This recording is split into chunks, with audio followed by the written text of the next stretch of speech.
Abre la sesión.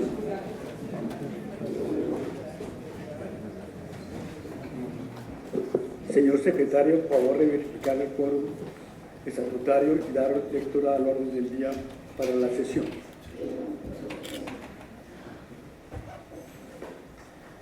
Muy buenas tardes a todos. Un saludo muy especial al secretario. Señor presidente, hay quórum para deliberar y decidir. Permito dar a continuación lectura del proyecto de orden del día para la sesión de hoy, 20 de junio de 2017. Primero, saludo del señor vicepresidente en funciones presidenciales. Segundo, presentación del libro. Tercero, proposiciones. Cuarto, posesión de don Alberto Gómez Gutiérrez como académico correspondiente. Toma del juramento, disertación sobre el tema correspondencia y relaciones de Alexander von Humboldt con la Nueva Granada y Colombia entre 1800 y 1859, epistolario Humboldt-Bolívar, entrega del diploma, imposición del escudo de la Academia por doña Elena García Reyes. Leído el orden del día, señor presidente. Ahora los señores académicos, el orden del día que acaba de ser leído. Gracias, señores académicos. Continuamos con el orden aprobado para esta sesión. Primero, saludo del señor presidente.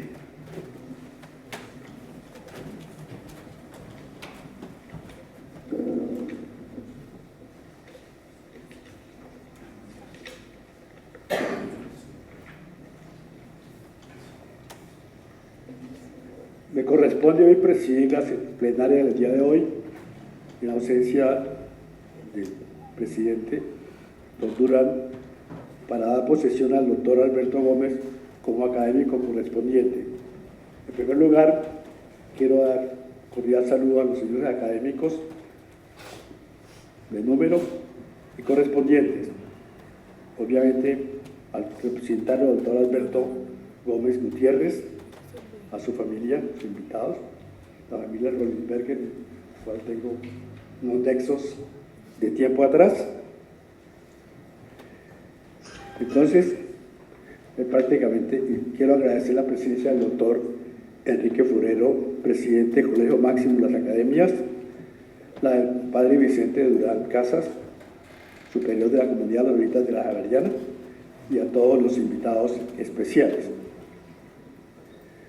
Tengo buenas noticias para la Academia antes de entrar en materia.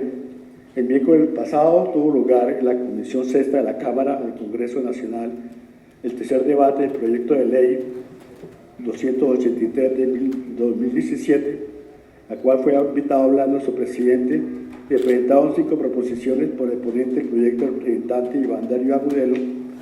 Hubo un ambiente positivo en las intervenciones y se aprobó por unanimidad el proyecto que restituye la cátedra de Historia en el currículo del bachillerato.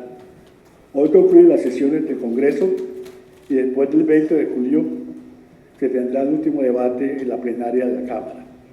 Vamos entonces también a presentar hoy el boletín número, no me acuerdo qué número es, correspondiente al último semestre del año pasado y está prácticamente próxima a impresión el siguiente número correspondiente al primer semestre de 2016. En la primera sesión del mes de julio, el martes 6, tomará posesión como académico correspondiente el recipiendario Johnny Pavón, quien viaja desde Wellington, Nueva Zelanda, para disertar sobre el patrimonio digital, problemas y perspectivas, un tema de mucha actualidad. Para entrar en materia, le quiero hacer unas consideraciones sobre la obra La vida del milagro del nuevo académico doctor Alberto Gutiérrez y introducir su disertación sobre la correspondencia y las relaciones entre Humboldt y Bolívar. En nombre de la Academia Colombiana de Historia, que hoy presido como vicepresidente, pero también en nombre mío personal, considero que es un honor darle la bienvenida al doctor Alberto Gómez Gutiérrez como miembro correspondiente a esta institución, a la que esperamos siga contribuyendo con su fecunda labor como investigador y docente. De todos es conocida la exitosa vida profesional del Dr. Gómez, sus contribuciones al estudio de la genética humana tanto de Colombia como de otros países del continente, que son fruto de una fecunda vida profesional que trataré de recordar de manera muy sumaria, con el riesgo de que quede faltando datos de otros municipios y que la alta especialización de algunos temas supere mi capacidad de interpretarlos adecuadamente. Con relación a su formación académica, hay que señalar que a sus pregrados en microbiología y biología en la Universidad de los Andes y el doctorado en bioquímica en la Universidad de París 7, el doctor Gómez suma una importante trayectoria como docente e investigador, especialmente en el campo que podríamos denominar como arqueología genética de algunas poblaciones del país y del mundo antiguo. En ese sentido, hay que destacar su investigación sobre la genética poblacional prehispánica de los Andes orientales, desarrollado conjuntamente por el Instituto de Genética Humana de la Universidad Javeriana y el Instituto de Estudios Ambientales de la Universidad Nacional. Así, esta labor en la expedición humana hace evidente la diversidad de la herencia genética de nuestras poblaciones más aisladas y la paradójica conservación de los grupos étnicos minoritarios.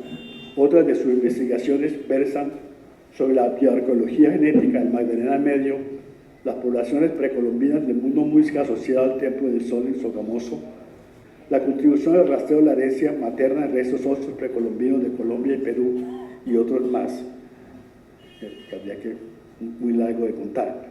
Además, esta labor investigativa del doctor Gómez se proyecta en su labor docente en el campo universitario, como lo muestra la extensa lista de dirección y acompañamiento de tesis de doctorados y maestrías, especialmente sobre el poblamiento temprano de Sudamérica y varias regiones del país. Esta trayectoria investigativa y docente ha llevado a conciencia, a clasificarlo como investigador serio de mérito a finales del año pasado. Pero esta contribución del doctor Gómez al conocimiento de nuestro pasado genético tiene implicaciones prácticas al mostrar la utilidad clínica de las pruebas genéticas genómicas de Colombia y sus aportes a la inmunología, otros de los campos cultivados por él. Por estas contribuciones ha sido elegido también miembro correspondiente de la Academia Nacional de Medicina. En ese campo, la historia de medicina, había que destacar sus aportes al desarrollo de la historia de la ciencia médica durante el siglo XVIII, con especial referencia a los aportes de José Celestino Mutis, el trabajo sobre Ana Galvi, la primera mujer en obtener el doctorado en medicina, y el caso de Federico Lleras Acosta como parte de los hitos y mitos de la historia médica colombiana, lo mismo que la historia de la primera cátedra de medicina en el Real Colegio Mayor de San Bartolomé en la época colonial. Pero ese interés en la historia de la medicina y el reconocimiento de nuestra herencia genética llevó al doctor Gómez a interesarse también en la diversidad de paradigmas en las ciencias naturales y matemáticas, en la reflexión sobre la naturaleza del quehacer científico, de las contribuciones de la genética al campo de la genealogía, su papel en las enfermedades infecciosas y la historia de las enfermedades como la lepra y el SIDA.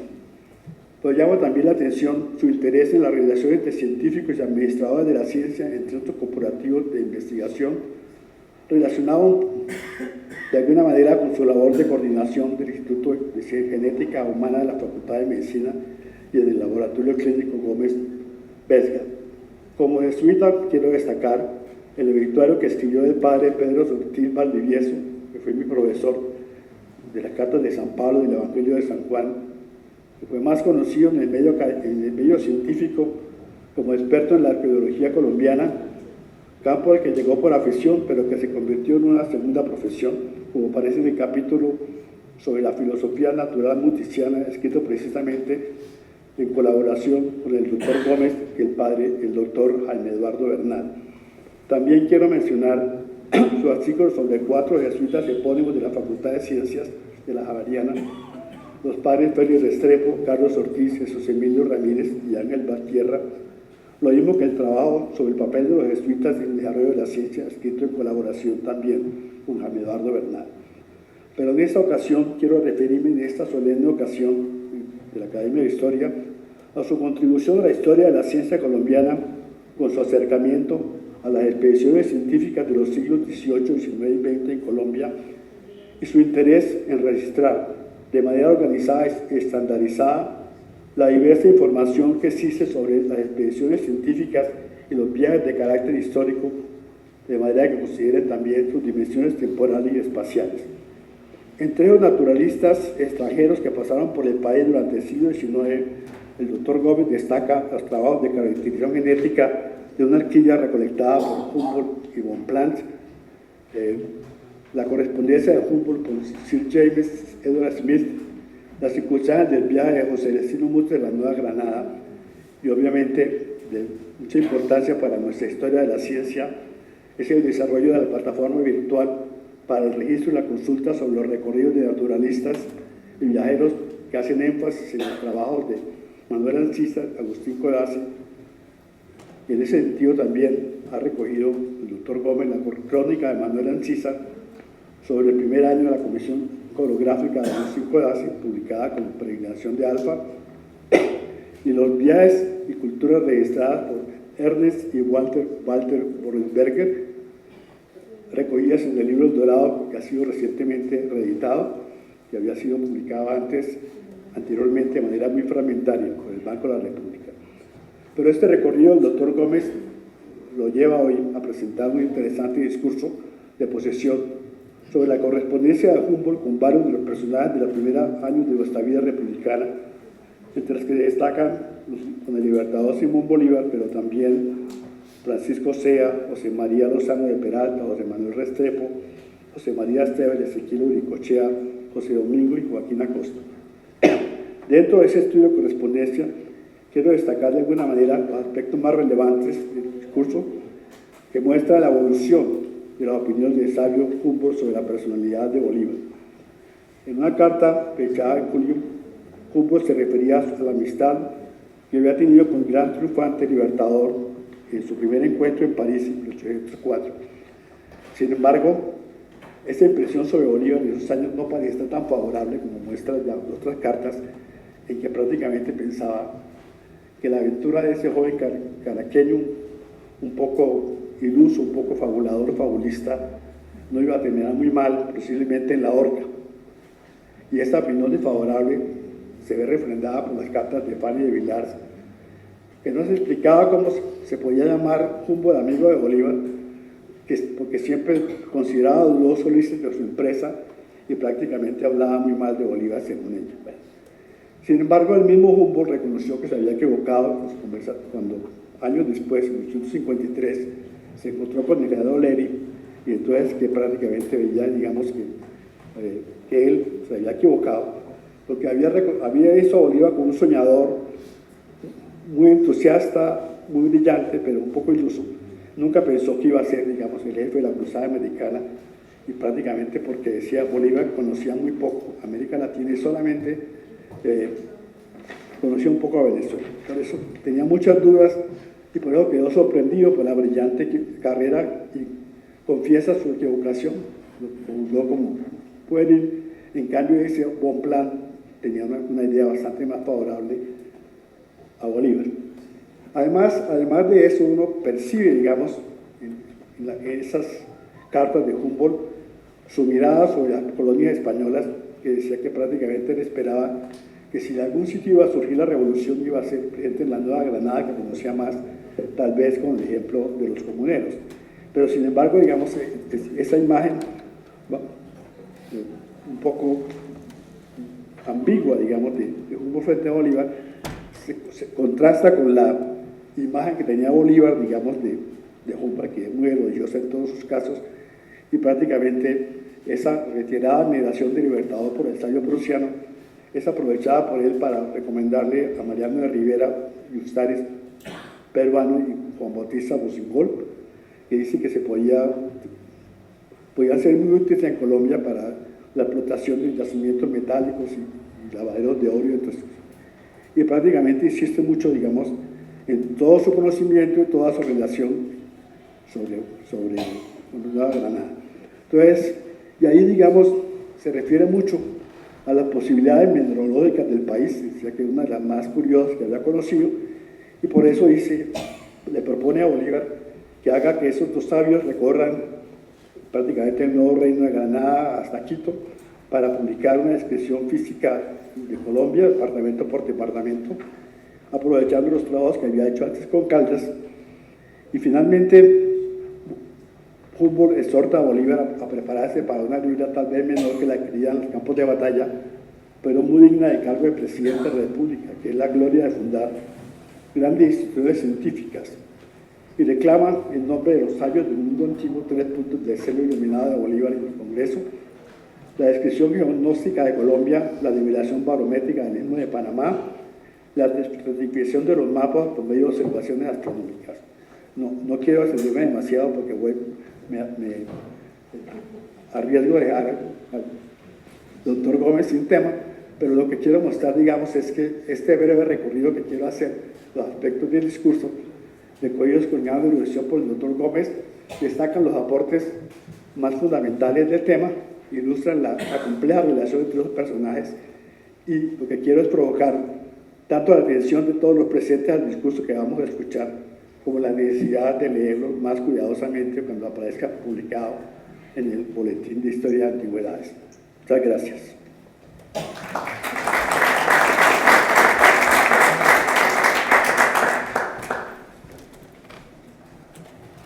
Continuemos ahora con el orden del día. ¿Hay proposiciones? Señor presidente, hay una pequeña variación en el orden del día. Vamos a hacer primero la presentación de libros. No sé si los señores académicos. Señor miembro de la Junta Directiva, me permito hacer entrega real y material de 3 libros sobre Humboldt. El primero, el único libro que él ha escrito, que él escribió en español, referido a las salinas de Zipaquirá y publicado por el Archivo de la Economía Nacional en fechas muy posteriores. Segundo, el libro de Humboldt sobre Nueva España, que es la geografía económica de la América mulata, mestiza y tropical, pero particularmente referida a México. Y el libro de Helmut de Terra, que es una biografía del sabio Humboldt. Y 2 apreciaciones muy cortas, porque la conferencia nos va a iluminar prodigiosamente en virtud del conocimiento tan profundo que tiene sobre Humboldt nuestro conferenciante del día de hoy. 2 apreciaciones. La primera, que en 1959 en Colombia, con presencia de ministros alemanes y de alemanes de toda la América Latina, hubo una celebración gloriosa. Estuve presente, a pesar de mi edad temprana en la época, en el Teatro de Colón, y el canciller colombiano hizo una conferencia y vinieron hasta campesinos de distintas partes de Colombia con aportes de frutos de la tierra referidos al itinerario que había hecho Humboldt un siglo y medio antes en la Nueva Granada. Entonces, esa celebración tuvo una gran importancia. La otra es que en mi vida en Alemania, yo dije que quería en la Casa de América Latina, muy cerca de nuestra casa en Hamburgo, hacer una conferencia y que me dieran el tema, y me dijeron Humboldt, y coincidía con que eran 2 siglos del viaje de Humboldt a la Nueva Granada en 1799, y yo me documenté, pero particularmente hubo un ensayo también de Zapatoca, el doctor Mario Acevedo Díaz, nuestro paisano, una conferencia extensa en la revista Estudio sobre Humboldt, y cómo Mario, médico eminentísimo, había estudiado en la misma universidad de Berlín, en donde están las 2 estatuas sedentes de Wilhelm y de Alexander von Humboldt. Entonces, él tenía documentación desde su edad temprana sobre Humboldt. Entonces, quiere decir que, no obstante el olvido y la injusticia que ha habido con respecto a grandes hombres que colaboraron en nuestra independencia, Humboldt también lo hizo, hasta el punto de que Mancini, en la biografía de Bolívar, dice que en la larga vida que Humboldt tuvo en París, cuando escribió El viaje a las regiones equinocciales, gran parte del cosmos y lo de su itinerario sobre nuestra América, Bolívar asistía a la tertulia de Humboldt y Bolívar le decía a los latinoamericanos: por mi viaje me doy cuenta que la América está preparada para la independencia, sin embargo no hay el hombre que la haga, y ese hombre estaba ahí sentado y era Bolívar. Muchas gracias.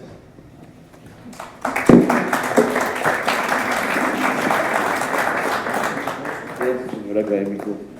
Recibe el director, el coordinador de biblioteca, doctor Roger Pita. Señor presidente, la presentación del libro. En la presentación del boletín.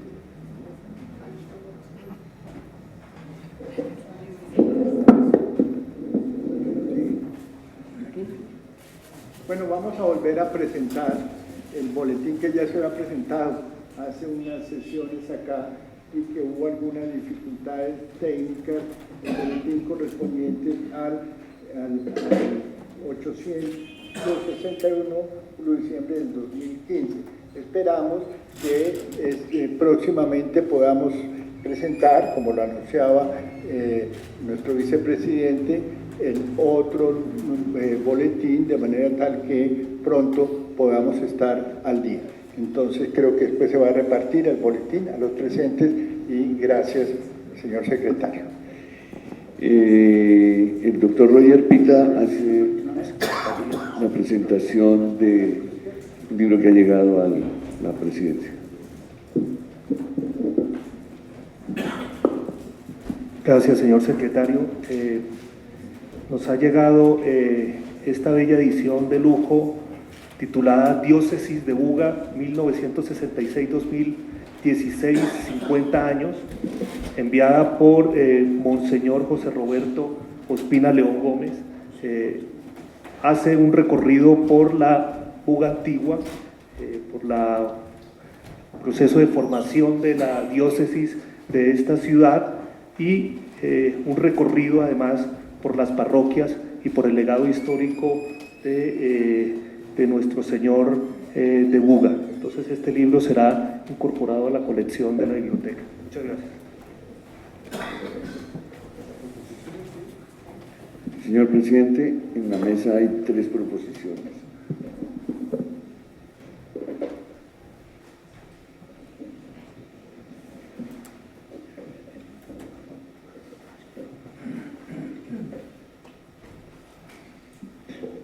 Proposición.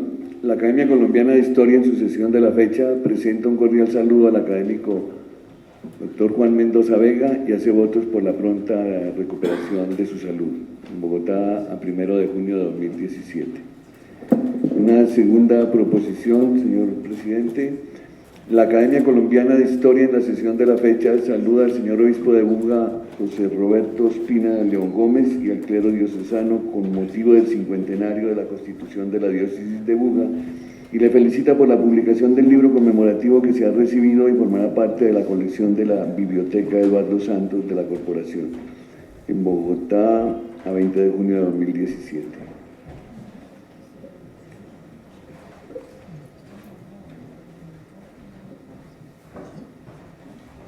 Me permito saludar al doctor Anselmo Beltrán, asesor de la Comisión Sexta de la Cámara de Representantes. Una tercera proposición. La Academia Colombiana de Historia registra en la sesión de la fecha su beneplácito por el avance parlamentario en la Comisión Sexta Permanente de la Cámara de Representantes del proyecto de ley número 283 de 2017, el cual se votó en la sesión formal del pasado 14 del mes en curso por unanimidad, luego de la ponencia favorable presentada por el representante Iván Darío Agudelo y presidente de la misma Comisión Sexta, que define la reincorporación de la enseñanza de la historia de manera preponderante en la estructura curricular del Ministerio de Educación Nacional y con los ajustes introducidos al articulado del proyecto de ley, en el que colaboraron varios de los académicos aquí presentes hoy. La Academia expresa su reconocimiento a la Comisión Sexta de la Cámara por su decidido pronunciamiento y por el espacio para que el presidente de la Academia haya llevado la vocería de la corporación. En Bogotá, a 20 de junio de 2017. Leídas las tres proposiciones, señor presidente. Aprueba la Academia las presentaciones presentadas.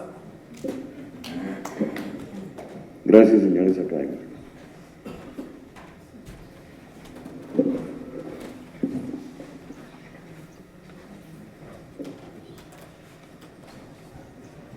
Señor presidente, continuamos con el orden del día y damos entonces espacio a la ceremonia de posesión como académico correspondiente de don Alberto Gómez Gutiérrez.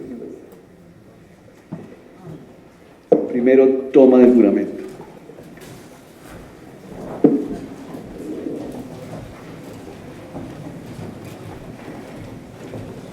Doctor Alberto Gómez Gutiérrez, jura usted por la Academia, cumpliendo fielmente los deberes que le impone el cargo de miembro correspondiente para el cual ha sido elegido.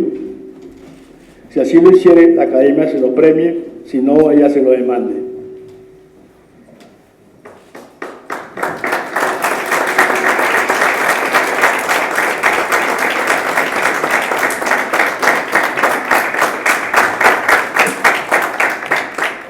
Pueden sentarse.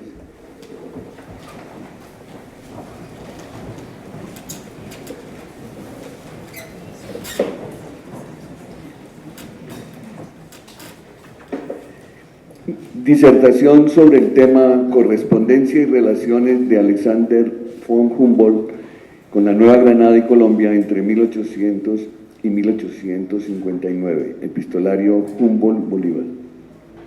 Tiene la palabra el doctor Alberto Gómez Gutiérrez.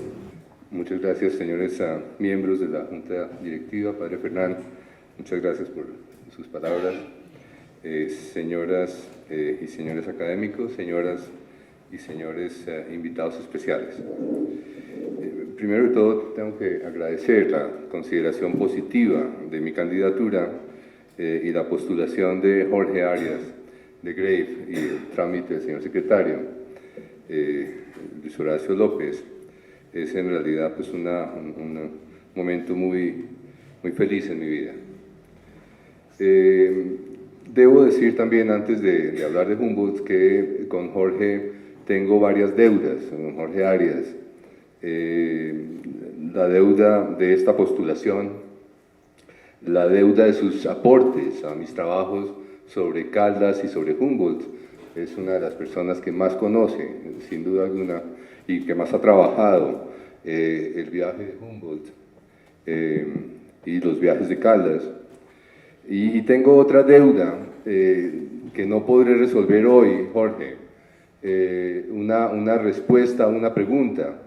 Después de ver que yo había escrito la medicina científica muticiana, la filosofía natural muticiana, la academia muticiana, la ciencia javeriana y la humboldtiana, Jorge me preguntó, ¿y quién es Ana? Entonces, eso pues algún día se lo podré responder. Voy a dividir esta disertación de unos 35 minutos en tres temas principales.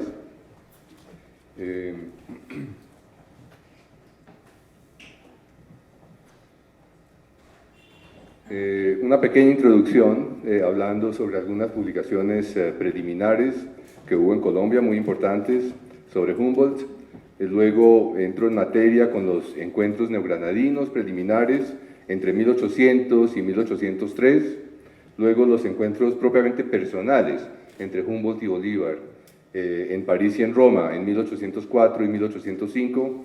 Y luego las relaciones epistolares directas o indirectas entre 1806 y el año 53, muchos años después de la muerte de Bolívar, pero Humboldt siguió haciendo al menos una consideración que ya mencionó Padre Fernán en su encuentro con Daniel Florencio O'Leary en ese año en Berlín. Luego cierro con un epílogo. Sobre la introducción debo mencionar algunas publicaciones preliminares. La primera, sin duda alguna, muy importante, la obra del padre Enrique Pérez Arbeláez, en 1959, que tituló Alejandro Humboldt en Colombia. Es un libro de referencia, es una selección de notas y de algunos extractos de la obra de Humboldt en Colombia.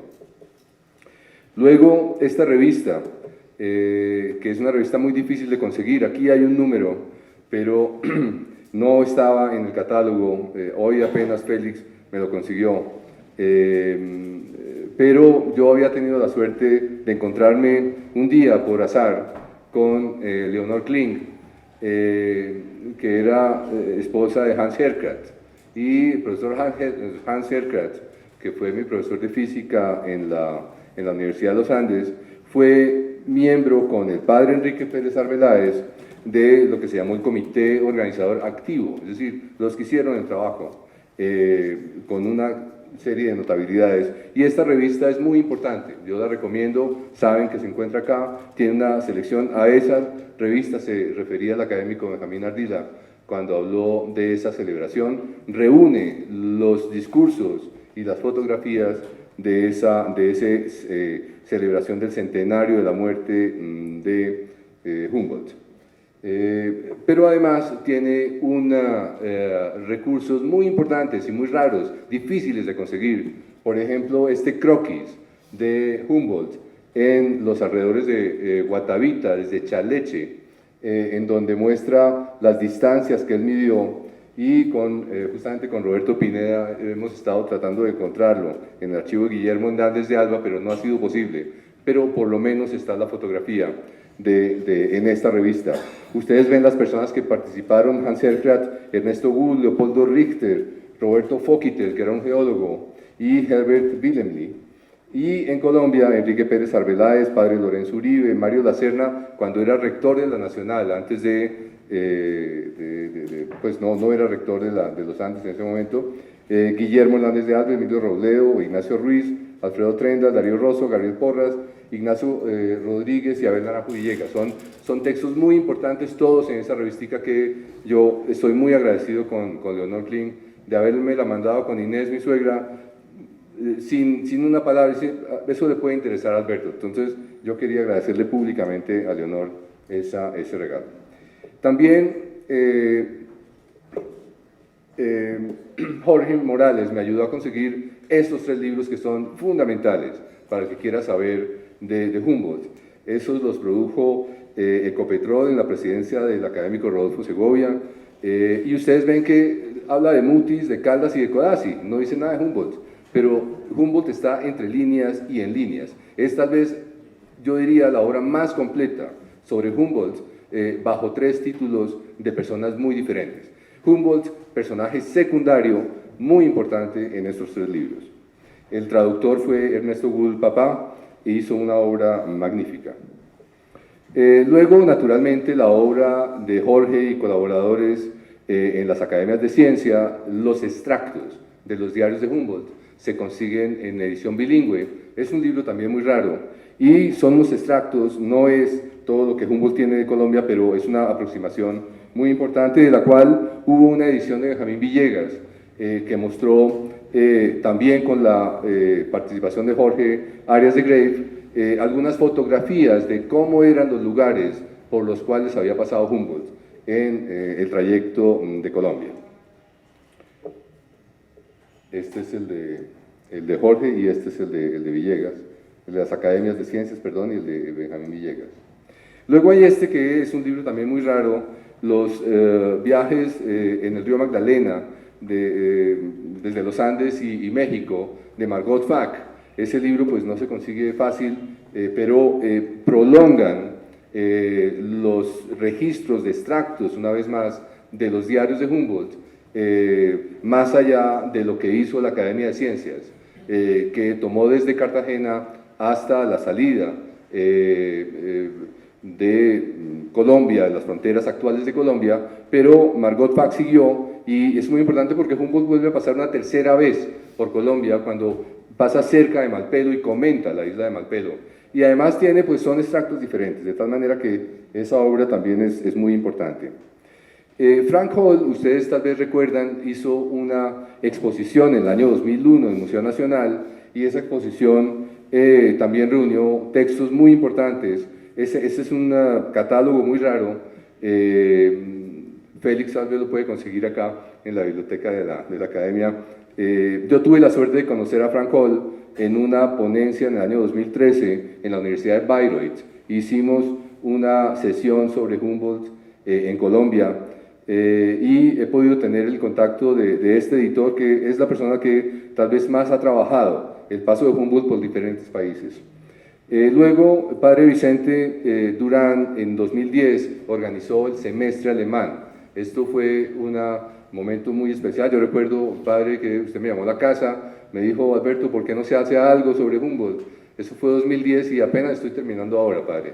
No, voy a ver si la cosa sale bien. En 2014, en todo caso, se hizo un coloquio, se hizo el libro del coloquio, y lo presentamos con Germán Mejía Pavoni en la cooperación alemana del Instituto Goethe. A ver. Esto es lo de Frank Hall, esto es la Universidad de Bayreuth, y esto es el libro que promovió padre Vicente en la Javeriana. Bien, pero en realidad, si uno quiere trabajar como debe ser sobre Humboldt, tiene que ir a los diarios manuscritos, que pues cuando yo estaba en la Universidad de Bayreuth pude pasar en Berlín y ver los diarios, pero eran unas copias que había en la Academia Brandeburguesa de Ciencias en Berlín, pero ahora se pueden conseguir en la biblioteca, la Staatsbibliothek en Berlín, de tal manera que se puede acceder online a la totalidad de los diarios de Humboldt, manuscritos, sin transcripción, no son extractos, está completo. Entonces ya con este trabajo, pues, y no solamente tiene los diarios, sino que tiene todas las manuscritos, las cartas que él recibió. Esta, por ejemplo, es una carta de Joaquín Acosta, muy importante, que está guardada en estos archivos. Bien, entonces yo tuve la suerte de pasar por Berlín, fui a Londres, fui a París, estuve en Quito, aquí en Bogotá, y con eso vamos a sacar esta obra que van a apoyar unas 6 o 7 universidades, que es la Humboldtiana neogranadina, que tiene pues una serie de, son 4 tomos con 2 volúmenes. El tomo 1, lo que ustedes ven en azul son los textos de los rectores y vicerrectores de esas universidades que apoyaron la obra, y lo que está en rojo son textos disciplinares de Jorge Tomás Uribe, académico de Santiago Díaz Piedradita, lo dejó escrito, padre Pedro Ortiz Valdivieso, Mauricio Nieto Olarte, Jorge Arias de Grave hizo un texto muy bonito sobre los encuentros de Humboldt en Colombia. Ese texto va a salir en ese libro. Está un texto de Margarita Serge sobre la geografía de las plantas, y está un texto justamente de padre Vicente que él tituló Kant, Humboldt y el salto de Tequendama, que es una reflexión muy bonita sobre el encuentro de 2 geógrafos, uno que nunca salió y otro que viajó tanto como Humboldt. Bien, entonces ahora entremos en materia. Veamos los encuentros neogranadinos preliminares. Esto es lo que se consigue en Wikipedia, que es el mapa del recorrido de Humboldt, pero Humboldt no vino en avión. Nosotros hemos querido hacer algo un poquito más preciso, y ustedes podrán ver en este portal www.geoático.net que hicimos en la Universidad Javeriana, en el Centro Ático, podrán ver, este es el mapa de Wikipedia, y este es el portal al que ustedes podrán ingresar y ver el recorrido, que ahí también parece que hubiera sido pues como desde punto A a punto B.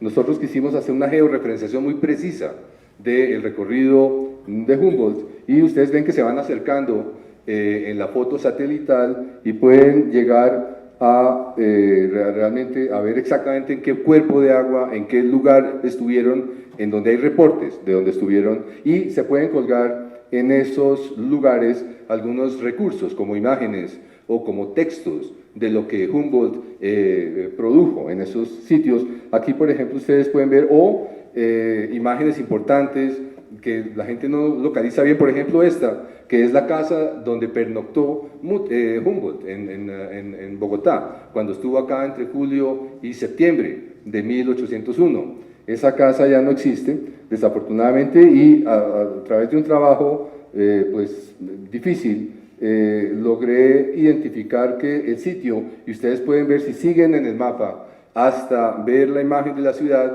van a ver que se localizaba en la esquina sur oriental de la plaza de San Victorino. Esas casas las tumbaron y esa era la casa de Mutis que le prestó a Humboldt en ese momento. Bien, Mutis entonces es un contacto muy conocido y muy claro y muy estudiado de Humboldt, pero yo aquí escogí en la Galería de la Academia, solamente en la Galería de la Academia, algunos contactos que Humboldt refiere, Fernando Casedo y Flores en el Rosario, Caldas un poco más allá cuando se encuentra en Ibarra, Camilo Torres, tiene un encuentro muy especial con Camilo Torres y los comentarios sobre Camilo Torres son muy interesantes, y los Lozanos, naturalmente fue muy cercano a los Lozanos, ya veremos una carta a José María Lozano, hermano de Jorge Tadeo. Esto también son otros cuadros que encontré aquí en la Academia. Resulta que también se vio con Joaquín Acosta en París, se vio con Soledad Acosta Samper, que parece increíble, pero Soledad Acosta cuenta cuando vio a Humboldt, que el papá, que era Joaquín Acosta, le dijo que ese día podía no ir al colegio porque iba a ir Humboldt, y él quería que conociera a Humboldt. Luego, Simón Bolívar, nos vamos a concentrar en él. Caldas, ya dije. Codazzi, es un encuentro muy importante. Daniel Florencio O'Leary, José Manuel Restrepo, fundamental, nunca se vieron personalmente, pero es una correspondencia muy importante, y Francisco de Paula Santander, que lo vamos a ver encontrándose personalmente con él en Berlín en 1830. Bien, entonces concentrémonos en Simón Bolívar, a ver cómo fue estos altibajos que contaba, o estas ambigüedades que refería el padre Fernán en su introducción. Para hablar de Simón Bolívar, voy a hablar también de Joaquín Acosta, de Santander y de Daniel Florencio O'Leary, 4 personajes que estuvieron relacionados con el vínculo con Simón Bolívar. Bien, y para eso, de hecho, por eso necesitaba las imágenes, más allá de mostrarles estos antecedentes, hice una cronología para que ustedes puedan seguir más o menos en qué momento se dijo qué, y cuál es la fuente que explica el encuentro, porque algunos son mitos, uno en particular que voy a discutir más adelante. Entonces Humboldt nace el 14 de septiembre de 1769 en Berlín, y Bolívar nace en Caracas en 24 de julio del 83, le llevaba 14 años, o sea, no eran contemporáneos, y eso hay que tenerlo en cuenta porque el encuentro de París probablemente estaba asignado también por esa diferencia de edades, y en ese sentido fue que le pareció, como dijo padre Fernán, un soñador. Bolívar en ese momento, la opinión no era muy buena, Bonpland sí lo apreció, pero Humboldt no.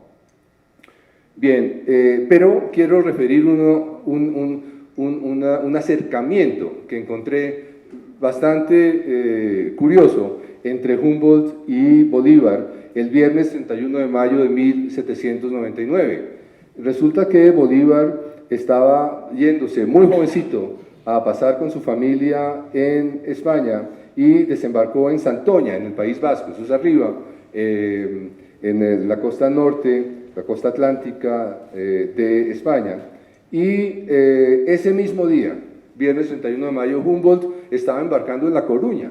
Y resulta que entre La Coruña y Santoña pues hay unos 300 kilómetros en línea recta o 500 en carretera, pero es increíble que el mismo día, en la misma costa, esté uno llegando a Europa y el otro saliendo. Eso es una coincidencia simpática.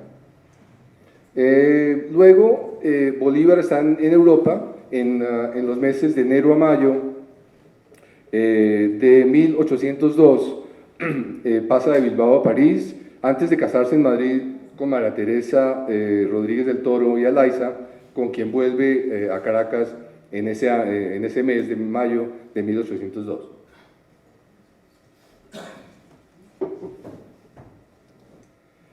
Humboldt, ¿en qué anda en enero a mayo de 1802? Está en los alrededores de Quito, está conviviendo con Caldas, es decir, están muy lejos en ese momento. Bolívar en el año 3 vuelve a Europa, en octubre del año 3, una vez enviudó, y Humboldt en ese momento está en México, entonces están distanciados, no hay encuentro posible en esos días. Veamos entonces el momento del encuentro de Humboldt y de Bolívar en París, y veamos las fuentes que lo pueden sustentar. Bolívar en París se encuentra una prima lejana, sobre cuyo parentesco hay controversia. Yo personalmente ya pude encontrar el vínculo, es distante por el lado de Aristigueta, pero efectivamente se trataban de primos, de tal manera que, pero Fanny de Villars tenía salones, y en esos salones eventualmente asistió Humboldt. Humboldt vuelve apenas en agosto de 1804, presenta ponencias en el Institut de France, y en ese verano, otoño, invierno del año 4 está en París con Bolívar. Entonces veamos qué puede sustentar, qué fuentes pueden sustentar un encuentro de estos dos hombres en ese momento.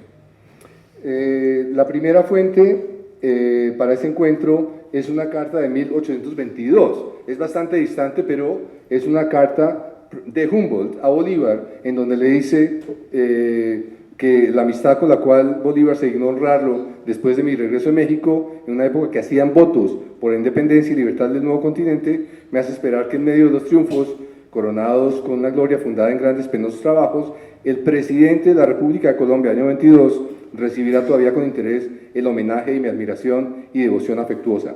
Sobre esa carta del año 22 vamos a volver más adelante. La opinión de Humboldt sobre Bolívar en el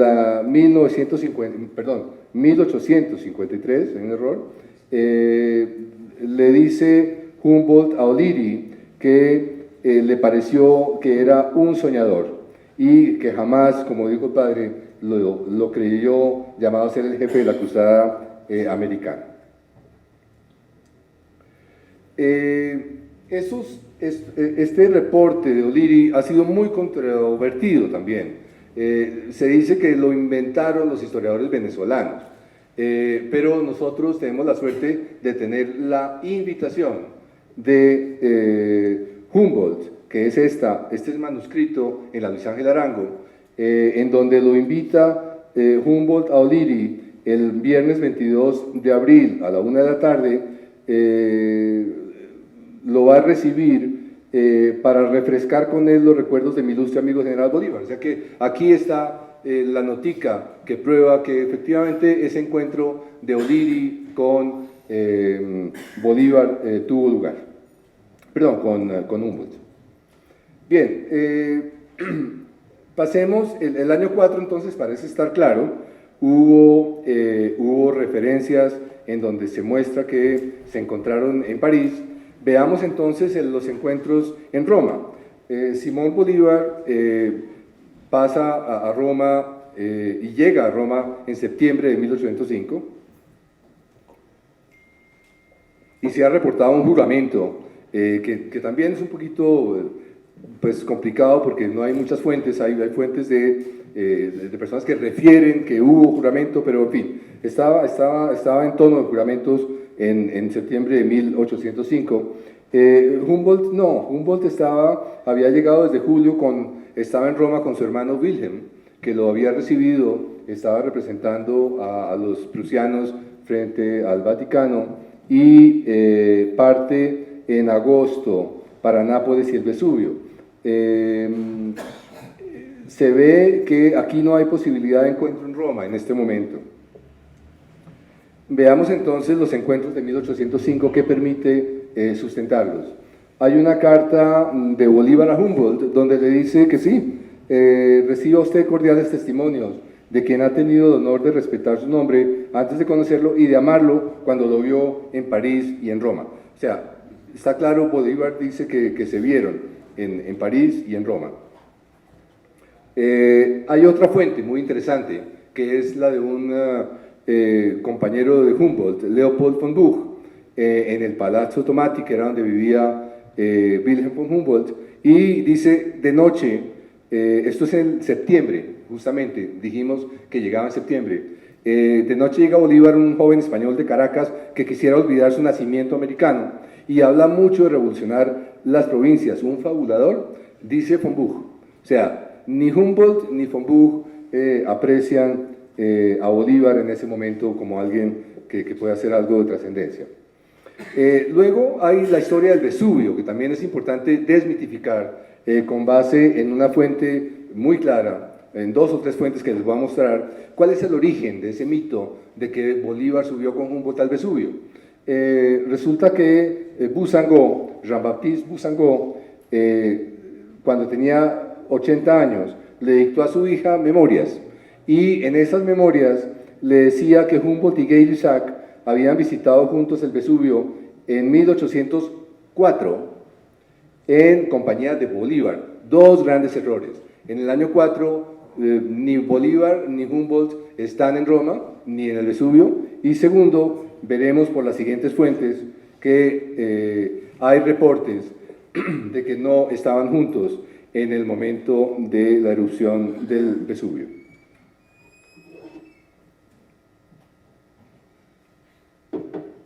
Este es el diario de Elisa von der Recke, una aristócrata berlinesa, que pues anotaba lo que estaba pasando y dice, ayer en la tarde, el 13 de agosto, ayer en la tarde estaba sentada a la mesa tomando té con el célebre viajero Alexander von Humboldt, escuchando con todos mis oídos sus interesantes relatos, cuando un sirviente entró impetuosamente gritando, la montaña bota fuego terrible, todo está en llamas. Volamos al balcón y el más grandioso, más sorprendente espectáculo de la naturaleza se presentó ante nuestros ojos con toda su magnificencia. El señor von Humboldt y la mayor parte de los hombres de la sociedad se apresuraron a ir a Portici y Torre del Greco para observar más de cerca el fenómeno. Mi imaginación corrió tras ellos, pero 4 días después ella también corrió tras ellos, porque el 17 de agosto dice que subimos entonces hasta la cima del Vesubio en número de unas 30 personas, entre quienes se encontraba el célebre geólogo señor de Buch. Alcanzamos la cima con grandes esfuerzos. Aquí no hay ninguna mención de Bolívar. El mismo Humboldt tiene un diario de Italia y para el 17 de agosto coincide con Elisa von der Recke y dice que el 17 de agosto de nuevo en el cráter con Buch, Gay-Lussac, Frau von der Recke, el poeta y Tiche, dice solamente Tiche, que es un poeta, y el físico Grotius. Aquí no hay Bolívar por ninguna parte. Entonces, no hay ninguna fuente que permita decir que la historia de Boussangó es cierta. Entonces hay que bajar a Bolívar del Vesubio. Relaciones epistolares. Veamos entonces qué decía una serie de cartas a terceros con menciones de Humboldt y de Bolívar. Solamente 3 cartas he podido encontrar yo de Bolívar a Humboldt y 4 cartas de Humboldt a Bolívar. Las he enumerado 1, 2, 3 en latino para Bolívar, en arábigo, perdón, y 1, 2, 3 y 4 números romanos para las de Humboldt para no perderse en la relación. Bien, Humboldt sobre Bolívar, la primera referencia que se encuentra es la carta que Humboldt escribe a Bonpland en Berlín en junio 27 del 806 y le dice Humboldt otra vez con esa ambigüedad o con ese sentimiento de que no le cree, dice que dice de Miranda, lo será el joven Bolívar, muchos colgados, verá que todo sale mal. Es decir, aquí no le cree para nada ningún plan a Bolívar Humboldt y se lo dice a Bonpland. Tenía razón de decírselo porque Bonpland elogiaba permanentemente a Bolívar y a Miranda, tanto que vino al Río de la Plata con Rivadavia para liberar la Argentina y allá se quedó muchos años. Bien, viene en el orden cronológico viene la carta de Bolívar. Como decía padre Fernán, Bolívar siempre fue muy elogioso con Humboldt, no Humboldt con Bolívar. Este es uno de los elogios conocidos de Bolívar en la carta a Henry Cullen, un ciudadano británico en Jamaica. Y lo que dice a Cullen es que el barón de Humboldt, con su universalidad de conocimientos teóricos y prácticos, apenas haría con exactitud responder a las preguntas que le hizo Cullen. Porque, aunque una parte de la estadística de reducción de América es conocida, me atrevo a asegurar que la mayor está cubierta de tinieblas y, por consecuencia, solo se pueden ofrecer conjeturas más o menos aproximadas. Y da datos de los que había producido, esto es el año 15, ya Humboldt había producido una serie de obras en donde había datos importantes que Bolívar leía y tenía en su biblioteca. Bien, en el año 21, Bolívar envía su primera carta a Humboldt con Erich Bollmann. No tengo tiempo de explicarles cada uno de los personajes, quién era, eso saldrá en el libro. Veamos qué le decía. Ahí es un elogio clarísimo. Dice que el barón de Humboldt siempre estará con los días de la América, presente en el corazón de los apreciadores, un grande hombre con sus ojos, es decir, toda lo superlativo que podía hacer Bolívar se lo aplica a Humboldt en esa referencia que hace en la carta de Jamaica. Luego Bolívar redacta otra carta, una segunda carta que yo no he podido conocer, es una carta para la cual hay evidencia en una tercera carta de Humboldt a Bolívar que veremos en el año 25, y es en donde Humboldt le dice a Bolívar en el año 25 que la carta de Vuestra Excelencia que recibí escrita en junio del 22 probablemente, al pasar por Quito, ha sido para mí un gaje precioso de la antigua amistad hacia mi persona.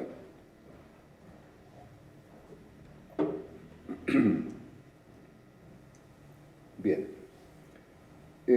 Luego llegamos a este momento clave que es el 29 de julio de 1822. Esa es la que se considera como la primera carta de Humboldt a Bolívar, y en efecto es la primera carta de Humboldt a Bolívar en julio 29 del año 22, y lo que hace es recomendarle a los portadores de esas líneas, en particular a Mariano Rivero, natural de Arequipa, y al señor Buzangó, educado en París, que venían, decía, a ser los fundadores de la Escuela de Minas que destináis con tanta sabiduría a la parte montañosa de Cundinamarca. Y entonces le pide que ojalá tenga la fortuna de ser presentados, pero no estaba seguro, entonces le escribió otra carta con Buzangó el mismo día. Y esa segunda carta, esta es la primera carta del julio 29 del año 22, y luego viene la segunda carta, a la cual Buzangó se refirió en sus memorias. Decía, él me dio una carta de recomendación para Bolívar, en la cual hacía de mí un personaje de exageración dictada por el buen sentimiento, y la carta comenzaba así: al dirigirme al primer magistrado de una república tal, y después venían los elogios. Entonces, dice Buzangó, tomé una copia de la carta, la dejé a mi hermana, esa copia se perdió, causándome gran pesadumbre. Entonces, la segunda carta de Humboldt a Bolívar se le perdió a Buzangó, pero esa carta está en la Luis Ángel Arango, en libros raros y manuscritos. Es una carta que no se ha estudiado prácticamente, es una carta que se confunde con la otra carta del 29 de julio de 1822, que es la que mandó con Rivero, pero es diferente. Entonces es muy importante ver esa segunda carta, como les digo, que está aquí arriba en la Luis Ángel, y comienza, como decía Buzangó, al dirigirme al magistrado de una república, etc., ¿no? Esa es la carta que vino con Buzangó, estaba en los archivos de Bolívar, quedó acá en Bogotá. En esa carta hace elogios y le pide un favor. O sea, lo consideraba muy mal en el año 4 y en el año 6, pero en los años 20 lo elogia cantidades. Jorge ha dicho que Humboldt era salamero, y yo creo que Humboldt era salamero, era una persona que quería obtener lo que quería a través de un lenguaje pues muy elogioso. Entonces aquí está el favor, que es un favor largo, no me voy a detener en eso. Le pide pues que los deje circular, la descripción física, etcétera. Él necesita que Buzangó y Rivero hagan el trabajo que él no alcanzó a hacer. Al final de esa carta, lo cual prueba perfectamente que son dos cartas del mismo día, dice, el señor Buzangó y su excelente amigo el señor Rivero, de quien he hecho un elogio bien merecido en otra carta. Aquí está la referencia a la otra carta. Esa es la que no está acá, está en Venezuela, y es la que se ha producido, se ha editado en la mayoría de los epistolarios de Humboldt. Bien, el mismo día escribió una tercera carta, Humboldt, a José María Lozano. ¿Para qué? Para pedirle otra vez el favor que recomendarle a Buzangó y a Rivero. O sea, le recomendó a Bolívar y le recomendó a José María Lozano, de quien recordaba pues su carácter fantástico y de cómo lo trató de bien y de cómo lo recibió en su hacienda de Fusagasugá. Entonces le pide que por favor todo lo que usted haga por ellos será un servicio que prestará a las ciencias y un testimonio de su amistad para conmigo. Bien, el año 22 entonces, y veo que está Armando Martínez Garnica, que tuvo la fortuna de encontrarse una copia de El delirio del Chimborazo, también un texto muy controvertido, porque se pensaba que eran de esos inventos de los historiadores. No se conoce realmente, no hay un manuscrito de Bolívar, ¿no es verdad, Armando? No, él dictaba esto y Armando se encontró en Málaga, Santander, una copia que está ahora en el Archivo General de la Nación, y sobre eso pues no me voy a extender mucho, porque vale la pena que ustedes vean, está firmada en 1822, es una copia del original que no se ha visto del delirio sobre el Chimborazo, y habla de cómo Bolívar buscó las huellas de la Condamine de Humboldt, que la siguió y nada lo detuvo, y que llegó a la región glacial, subió al Chimborazo, ¿no? Él hace una reflexión poética, filosófica, de un viaje que eventualmente sí hizo. No, eso pues no, yo no tengo pruebas, Armando, no sé si habrá pruebas de que se subió al Chimborazo, pero escribió como si estuviera allá arriba, ¿no? En el Chimborazo. Bien, entonces eso es lo que pasa en el año 22. En el año 25, para ir avanzando, Humboldt le envía una carta a Bolívar con Kiner. Es la tercera que yo les había mencionado, en donde hay una referencia, y este señor Kiner es natural de Colmar en el Rin y tiene negocios mercantiles. Entonces, ¿para qué le escribe? Para hablarle de Kiner, pero también para recomendarle a Buzangó. Es decir, Humboldt se dedica a recomendar a Buzangó desde el año 22, 23, 24, 25. Le interesaba mucho lo que Buzangó, que en efecto hizo mucho, pudiera completar de sus trabajos acá. Esa es la tercera carta entonces que manda Humboldt a Bolívar. Naturalmente muy elogioso, acuérdense, esta época de elogios, ya no es de críticas. Luego, en el 28 de noviembre del año 25, esa misma carta la termina con una referencia que es muy importante, porque le dice que lo incluyó a Bolívar en el tomo 3 de su relación histórica, en donde dice que es el único que pudo terminar con el esclavismo. Él había estado en Estados Unidos, admiraba a Jefferson, pero Jefferson era esclavista. Bolívar fue el primero que pudo salir del esclavismo con una, digamos, disposición que puede que no haya sido definitiva, pero, digamos, Humboldt lo elogió explícitamente en su obra escrita. Bien, luego hay otra notica que está en Venezuela, desafortunadamente no dice a quién está recomendando, pero lo que dice Bolívar a Humboldt es la tercera y última carta de Bolívar a Humboldt, le dice, mire, el señor París, ciudadano de Colombia, va a tener el honor de presentar a usted esa carta de recomendación. Ese caballero ha tenido siempre muchos títulos de mi estimación y yo suplico la bondad de usted que se sirva honrarle con una favorable acogida. Había varios Paríses, yo no sé si era Pepe París o cuál de los Paríses de ese momento, pero pues esto, la carta existe y es la tercera y última carta que yo conozco de Bolívar a Humboldt. Bien, hay una carta de Humboldt que es la cuarta y última carta de Humboldt a Bolívar, en donde le dice, esto lo manda con el cónsul general de Francia en la República del Perú, y entonces se lo recomienda, y le dice una frase muy curiosa, le dice, una voz interior me dice que nos volveremos a ver en esta vida, pero en este continente, es decir, en América, que debe su libertad, menos todavía la gloria de armas de vuestra excelencia que a la noble moderación de su alma. Fíjense cómo lo trata en 1826, en marzo de 1826, en donde espero terminar mis días. Humboldt quería venir a vivir en México, pero la cosa pues no funcionó. Pero les resalto que era marzo de 1826, porque resulta que la prima, como decía Padre Fernán,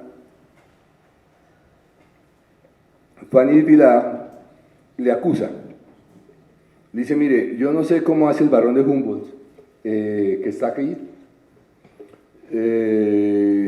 para llamarse su amigo.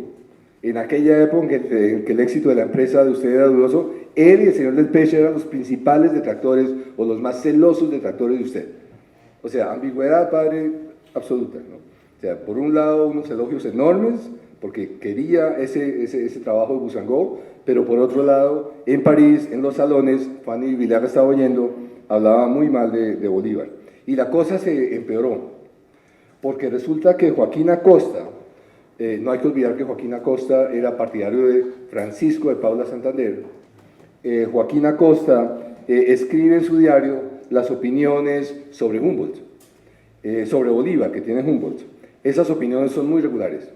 Dice que Humboldt dice que no temía por la monarquía en las repúblicas americanas, pero sí pensaba que podía ser funesto para las instituciones liberales el despotismo militar de un solo hombre. Ya está hablando de Bolívar. Le parecía a Humboldt que el convenio hecho por Bolívar con Páez era humillante y desairaba al gobierno colombiano. Juzgaba que la conducta de Bolívar era ilegal, inconstitucional y que tenía algo de la de Napoleón de los días de Fructidor y Brumario.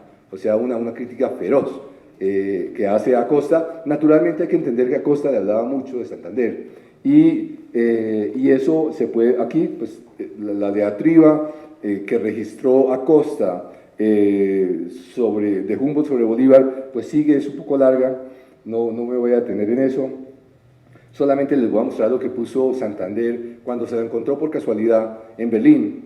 Lo invitó, en el archivo Restrepo, creo que había, o está en ese momento Luis Ángel Arango, está la invitación que le hace a Santander, perdón, Humboldt, y Santander registra lo siguiente, dice, me ha visitado el barón de Humboldt y se ocupó largo rato de hablarme de Colombia y del general Bolívar.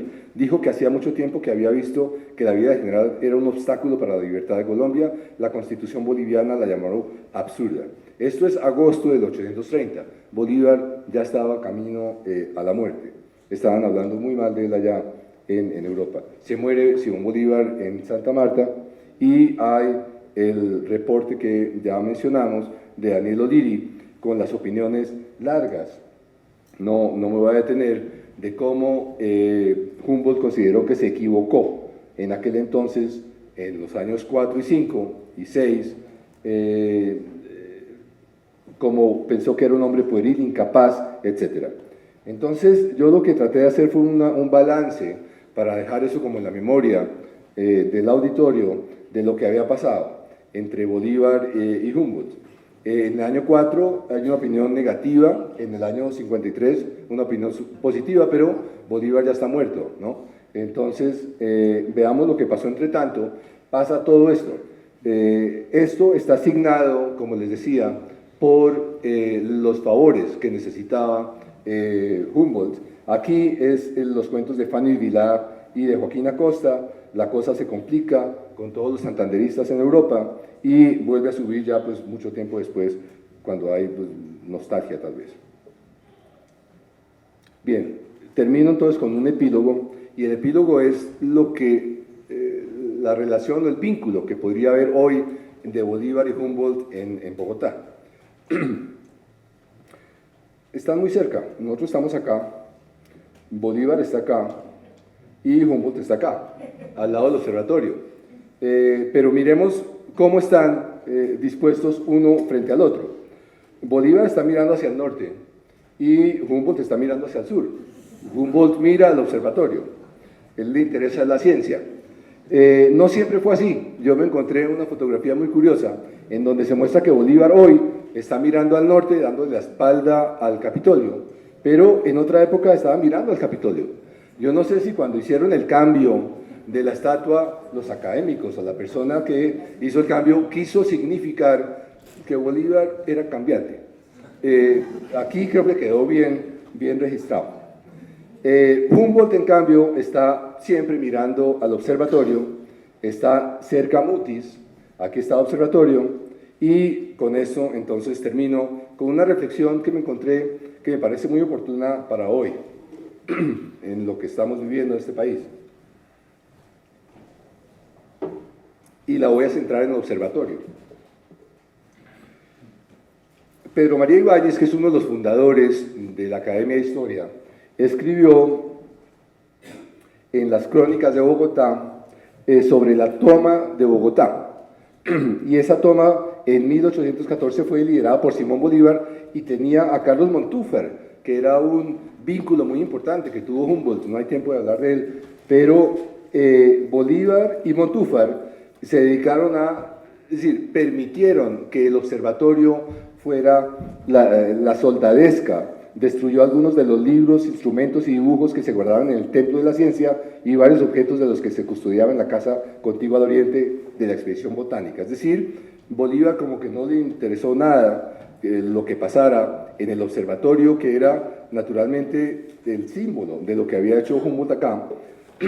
Y algo que es interesante de lo que dice Pedro María Ibáñez es que José María Lozano, acuérdense que era el tercero de la tercera carta, el marqués de San Jorge, el hijo del marqués, en cuya casa señorial de la carrera sexta había establecido Bolívar su estado mayor en diciembre del año 14, interpuso su mediación valiosa ante el Libertador. O sea, Lozano dijo, mire, no tenga cuidado todo lo que está haciendo y tal, y habiendo encontrado simpática acogida, decía Pedro María Ibáñez, dio parte al gobierno de Álvarez.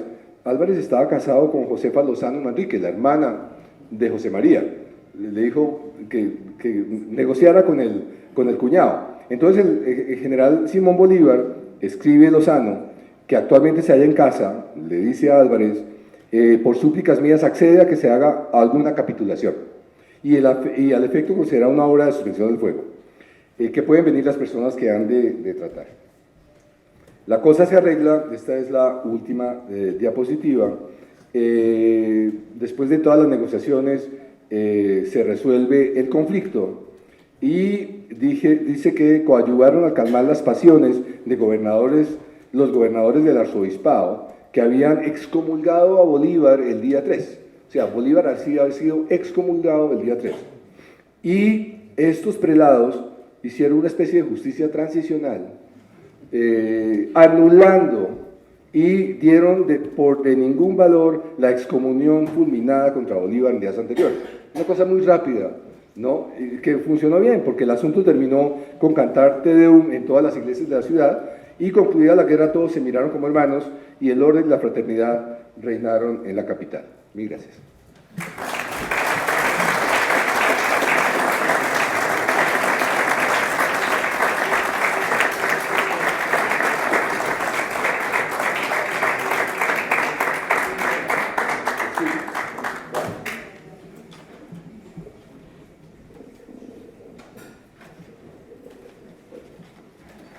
Felicitaciones al señor recipiendario. Señor presidente, a continuación le entrega del diploma.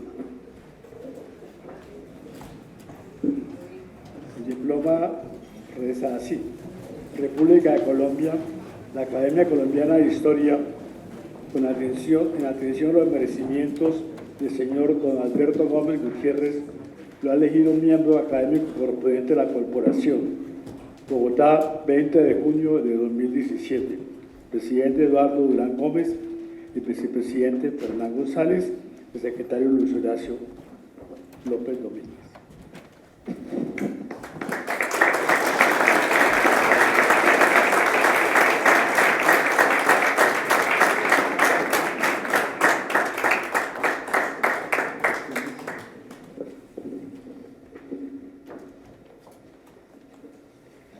Ahora a la composición del escudo.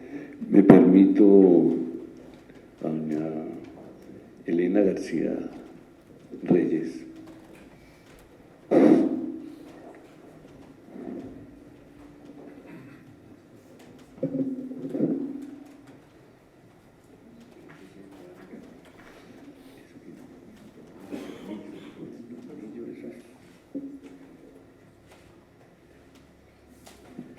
Eso es un café, un tornillito, este tornillada, te cae.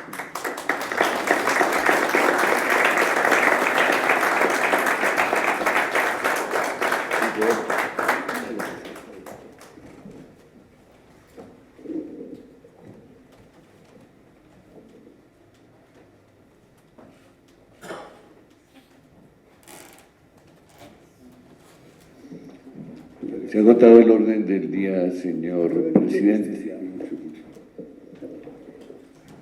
Se ha agotado el orden del día. Concluida la sesión, en el stipendiario fue una recepción a los académicos y a los invitados en el salón anexo. Una feliz noche, gracias por su presencia.